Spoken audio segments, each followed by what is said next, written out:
வணக்கம். நமது கையலின் பார்வையில் பார்த்தீங்கன்னா நிறைய விஷயங்கள் மக்கள்கிட்ட கொண்டு வந்துட்டு இருக்கோம். இன்னைக்கு எனக்கு விஷயத்த சுட சுட எடுத்துட்டு வந்திருக்கேன்னு பார்த்தீங்கன்னா நம்ம காவல்துறை தாங்க. காவல்துறையில் எஃப்ஐஆர் போட்டிருக்காங்க. எஃப்ஐஆரில் என்ன போட்டிருக்காங்க, அதில் என்னென்னத்தை சேர்க்கணுன்ற ஒரு லீகல் ஒப்பீனியன் எடுத்து போட்டாங்களா இல்லையானதே புரியல. அதனால மன உளைச்சல் பெற்ற ஒரு பெண்மணி அவர்கள் சொல்லக்கூடிய வார்த்தைகளை கேட்குறப்போ ரொம்ப கஷ்டமா இருக்கு. அவங்க என்னதான் அப்படி சொல்றாங்க, வாங்க பார்ப்போம். வணக்கம்மா, நல்லா இருக்கீங்களா? என்ன பிரச்சனை? முதல்ல உங்க பேர் என்ன? என் பேர் ராதிகா. நான் வந்து ஒரு 12 வருஷமா கவின் பியூட்டி அகாடமின்னு ஒரு அகாடமி நடத்திட்டு இருக்கேன். ஒரு 2000க்கு மேற்பட்ட ஸ்டூடெண்ட்ஸ் வந்து என்கிட்ட படிச்சுட்டு இருக்காங்க. இப்பயும் கொஞ்சம் பேர் படிச்சுட்டு இருக்காங்க. இந்த நிலையில அந்த பில்டிங்கோட உரிமையாளர் ஸ்ரீ ராமலு, அவரோட மகன் வந்து ராம்குமார், அவர் வந்து சடனா வந்து வீடு உடனடியா அந்த அலுவலகத்தை வந்து காலி பண்ண சொல்லி எனக்கு வந்து என்ன ரீசன் சொல்றாரு? ரீசன் என்ன சொல்றாங்க, எனக்கு வேணும், அப்படி எனக்கு வேணும், உடனே காலி பண்ணுங்க. வாடகையில இருக்கீங்கன்னா காலி பண்ண சொல்றது ஹவுஸ் ஓனருடைய இது. நீங்க எத்தனை வருஷமா வாடகைக்கு இருக்கீங்க? நான் 12 வருஷமா இருக்கேன். 12 வருஷமா நீங்க ரெண்ட் எல்லாம் கரெக்டா கொடுத்துருக்கீங்களா? எல்லாமே ஆன்லைன் டிரான்சாக்ஷன் நடக்குது. ஒரு கொரோனா டைம்ல கூட அவருக்கு நான் வந்து ரெண்ட் பே பண்ணிருக்கேன். அதான் எதுவுமே பிரச்சனை இல்லை. உங்களுக்கு பாண்டிங் வந்து நல்லா தானே இருக்கும். ஆமா. அப்படியே நீங்க காவல்துறையை நாடி போனீங்க? இல்ல, அவர்தான் என் மேல போய் கம்ப்ளைண்ட் கொடுத்தாரு. எனக்கு வந்து பில்டிங் வந்து அவங்க காலி பண்ணணும்னு சொல்லிட்டு செங்கல்பட்டு டவுன் போலீஸ் ஸ்டேஷன்ல போய் கம்ப்ளைண்ட் கொடுத்தாரு. அப்ப வந்து கூப்பிட்டு விசாரிச்சாங்க. விசாரிக்கும் போதே வந்து அவர் வந்து சில அடியாட்களோட தான் வந்து அங்கேயே என்ன மிரட்டினாரு. அதுல வந்து பாத்தீங்கன்னா சட்ட முனீஸ்வரன் ஒருத்தர் அட்வொகேட் இருந்தாரு. அவரோட 10 பேர் வந்து ஒரு அடியாட்கள் வந்தாங்க, காவல்துறைக்கே வந்தாங்க. அதுக்கப்புறம் ஒரு எனக்கு அவங்க லேடி பேர் தெரியல, குண்டா ஒரு ரவுடி லேடி வந்தாங்க. அதுக்கப்புறமா வந்து சிகே மூர்த்தின்னு சொல்லிட்டு ஒருத்தர் வந்தாரு. இவங்க வந்து என்ன வெளியவே மிரட்டினாங்க. வந்து உடனே காலி பண்ணனா நாங்க மிரட்டுவோம், என்ன வேணாலும் பண்ணுவோம், உடனே காலி பண்ணணும், வெளியவே என்ன மிரட்டுறாங்க.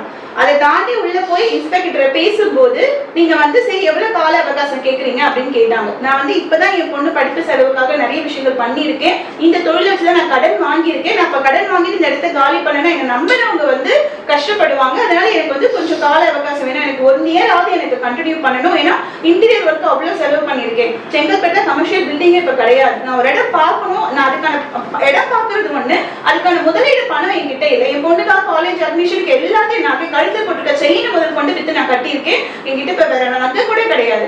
அப்படின்ற பட்சத்துல 1 வருஷம் கேட்டேன். அவங்க என்ன சொன்னாங்க, 3 மாசம் 3 மாசம் தானமா ஒரு காமனா வந்து அது லீகலா பார்த்தா 3 மாசம் டைம் கொடுப்பாங்க. அந்த டைம் கொடுத்து உங்ககிட்ட பேசினாங்களா, டைம் கொடுக்காமயே பேசினாங்களா? இல்ல 3 மாசம் கால அவகாசம் கொடுத்தாங்க. கால அவகாசம் கொடுத்துட்டு ஆனா மிரட்டி தான் எழுதி வாங்கினாங்க.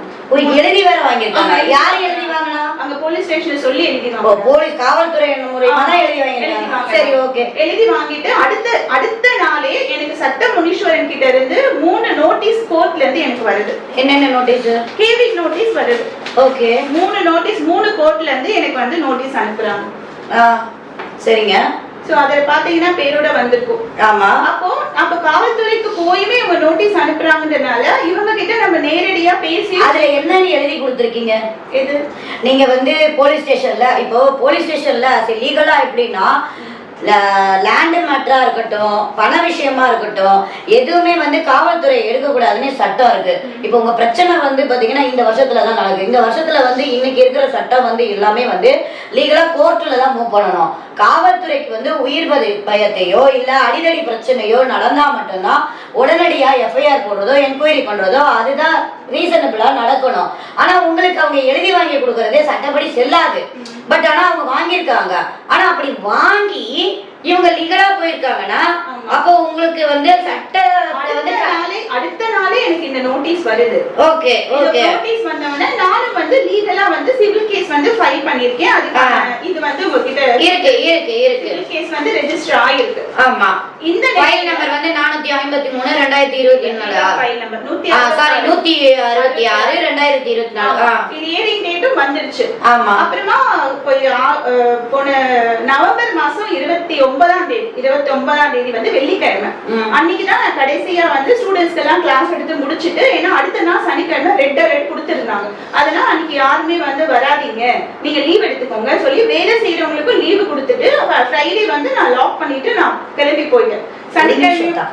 உங்க பார்லர்ல வந்து எத்தனை பேர் வேலை செய்யறாங்க? 2 பேர் வேலை செய்யறாங்க. 2 பேரு நீங்க. அவங்க 2 பேருக்கு சம்பளம் கொடுத்து எல்லாரும் அவங்களுக்கு எதுவும் பிரச்சனை எல்லாம் ஹவுஸ் ஓனர் சைடுல இருந்தெல்லாம் எதுவும் வரல? இல்ல, நான் இல்லாத போது வந்து மிரட்டி இருக்காங்க. அது வேற மிரட்டி இருக்காங்க. அது நீங்க கம்ப்ளைன்ட் கொடுத்துக்கலாமே. இல்ல, இந்த பிரச்சனைக்கு நம்ம சிவில் கேஸ் போட்டோம் இல்லையா, இல்லையா?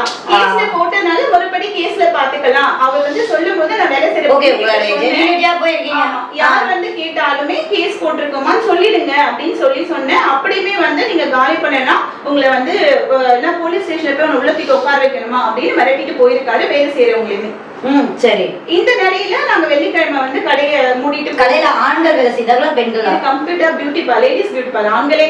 அப்ப பெண்களை மிரட்டுறதுக்கு சட்டப்படி அவங்களுக்கு வந்து இல்லவே இல்லையே.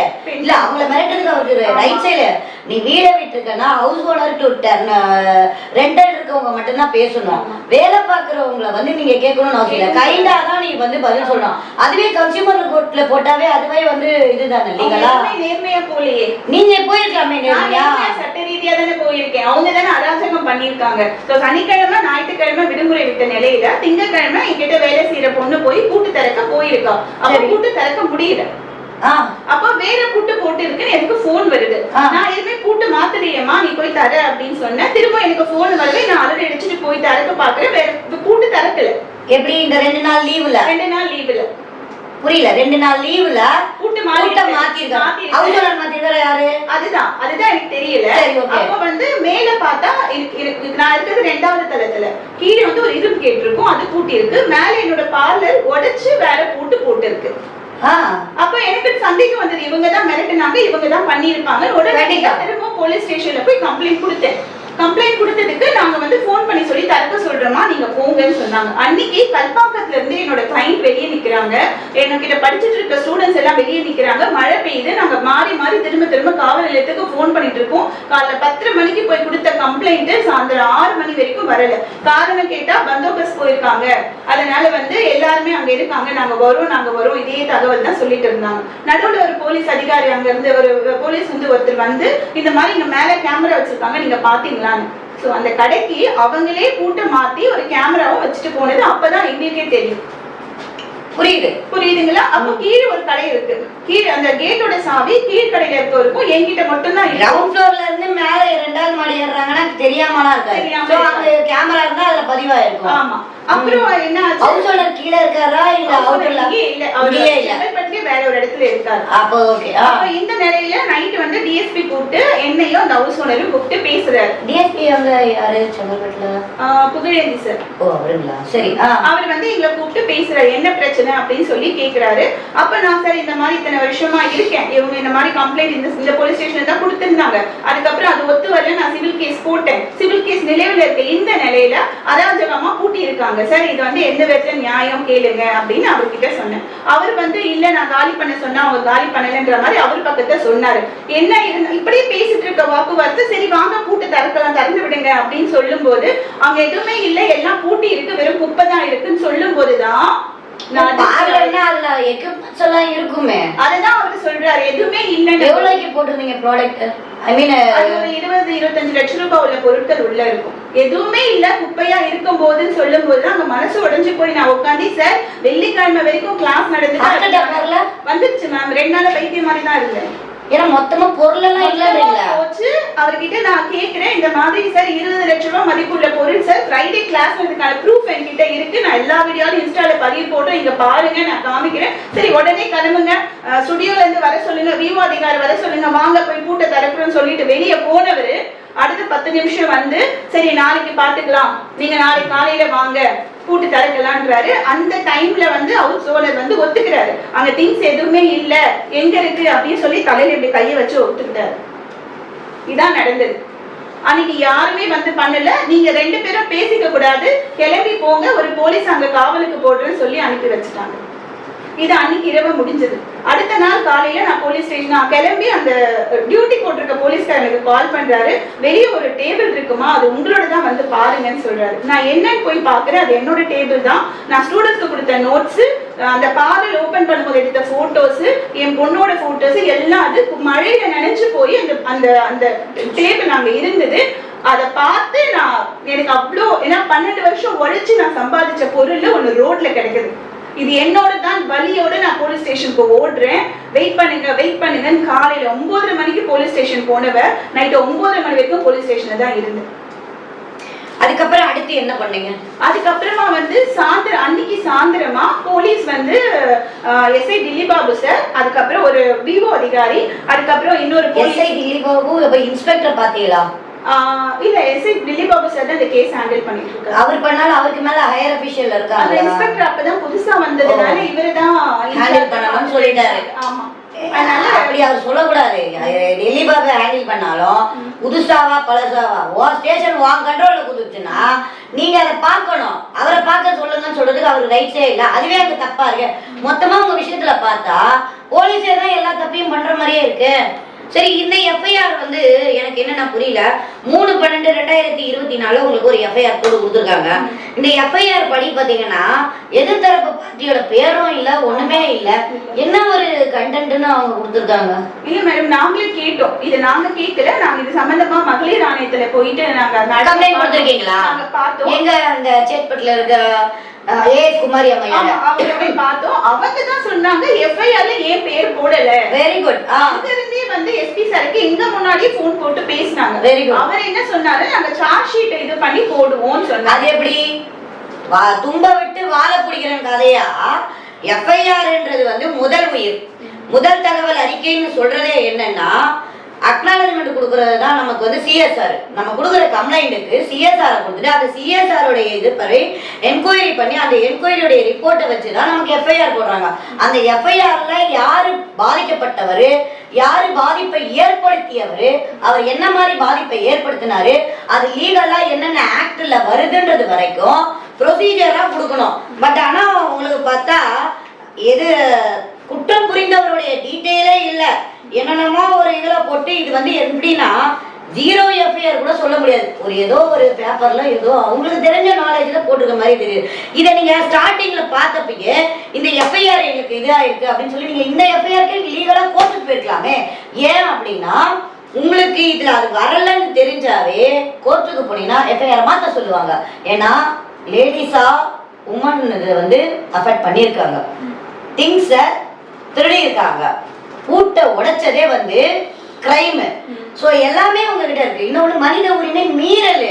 ஸோ மனித உரிமை மீறல் பண்ணது சட்டப்படி ஒரு கேஸு, பெண்ணுக்கிட்ட தகாத இதில் நடந்தது சட்டப்படி ஒரு கேஸு, மூணாவது பொருளை திருடினதும் சட்டப்படி குற்றம். அப்போ 3 கேஸுக்கும் நீங்கள் நேஷனலோ இல்ல state லெவல்லயோ complaint கொடுத்துருக்கீங்களா?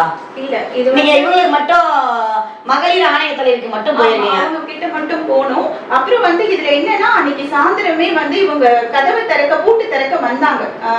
Dilip Babu sir, அதுக்கப்புறம் விவோ அதிகாரி வந்தாங்க. அப்போ சட்ட முனீஸ்வரன் தலைமையில 20க்கும் மேற்பட்ட வக்கீல்கள் அவங்க வந்து முன்னாடி நின்னுக்கிட்டு போலீஸையே திறக்க விடாம சிவில் கேஸ்ல போலீஸ் தலையிடக்கூடாதுன்னு அராஜகம் பண்றாங்க. அப்போ சிவில் கேஸ் போட்டிருக்கேன்னா போட்டிருக்க அட்வொகேட் இவ்வளவு பேசுற சிவில் கேஸ் தலைமையில போலீஸ் தலைவர் சொல்ற அட்வொகேட் சிவில் கேஸ் போட்டிருக்க இடத்துல எப்படி பூட்டை உடைச்சு திருடிட்டு போலாம்?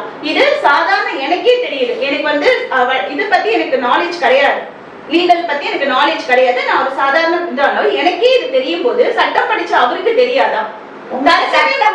சொல்லல, அதுக்கு என்ன சொல்லியிருக்காங்க, நாங்க வைக்கிறது சட்டம்னு அட்வொகேட் வந்து உங்களை மிரட்டிருக்காங்க. அப்ப இங்க என்ன நடக்குது இருக்குன்னா எதிர்த்தரப்புக்கு யாரோ ஒரு வெயிட்டான ஆளு உள்ள வேலை செய்யறாங்க.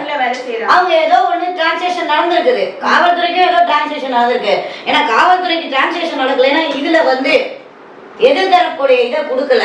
என் மக்களே, எதிர்த்தரப்பு வந்து போடணும். எல்லா மக்களுக்குமே நல்லா தெரியும் ஒரு மனித உரிமை மீறல்ல இருந்து எல்லாமே நடந்திருக்கு. ஒண்ணுமே இல்லாத ஒரு சாதாரண ஒரு என்னமோ கத்திரிக்காய் விலை கம்மியா இருக்கு, பூசணிக்காய் விலை கம்மியா இருக்கு அப்படின்னு கேட்கற மாதிரி ஒரு எஃப்ஐஆர் நம்ம போட்டு கொடுத்துருக்கோம். இது தாண்டி நீங்க டிசியை பாத்தீங்களா, எஸ்பியை பாத்தீங்களா, மாவட்ட கலெக்டர் பாத்தீங்களா? இல்ல, நாங்க இன்னைக்கு எஸ்பியை பார்க்க போயிருந்தோம்.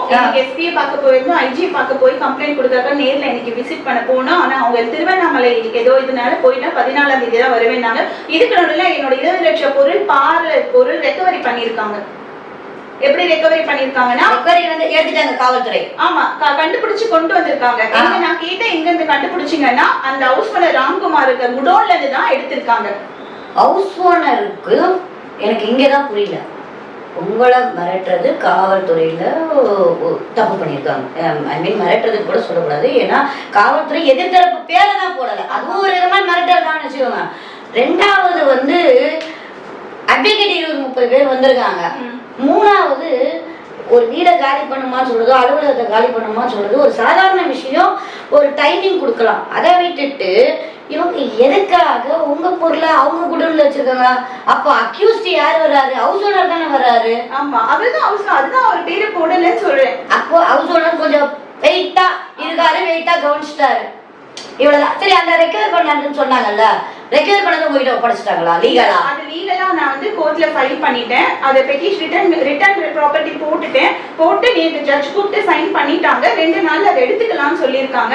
ஆனா அந்த 20 லட்சம் ரூபாய் பொருளோட நிலைமை, நான் கஷ்டப்பட்டு ஒழிச்சு வாங்கின பொருள் இப்ப எப்படி நான் கொடுத்த மாதிரி இப்ப இருக்குமா? 2 முறை ஏத்தி இருப்பாங்க, 2 முறை இறக்கி இருப்பாங்க.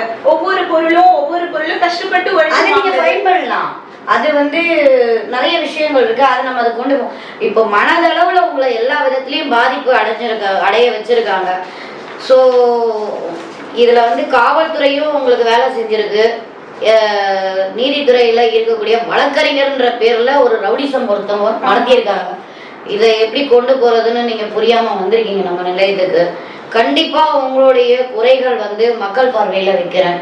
மக்களே, நம்ம எப்பவுமே புதுசா எப்ப பார்த்தாலும் ஏதாவது ஒரு இதை கொடுத்துக்கிட்டே இருக்கோம். எல்லாமே வந்து பாத்தீங்கன்னா ஒரு ஜென்ரலா படிச்சவங்க கிட்ட கூட இன்னைக்கு கேள்வி கேட்டா அந்த கேள்விக்கு சரியான பதில் இல்லை. இவங்க கேட்கறது நியாயமான விஷயம் தான்.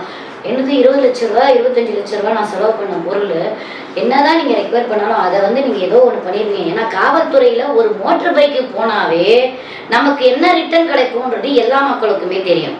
அப்போ ஒரு ஹவுஸ் ஓனர் கிட்ட இருந்து காவல்துறை பெற்று நீதிமன்றத்தில் ஒப்படைச்சு நீதிமன்றத்துல இருந்து கிளைண்ட் வாங்குறாங்கன்னா அவங்களுக்கு அந்த 25 லட்ச ரூபா பொருளுடைய வர்த்து வந்து கேவலமாயிருக்குன்னு அவங்க கேட்கறதோ கதறதோ நியாயமான விஷயம்தான்.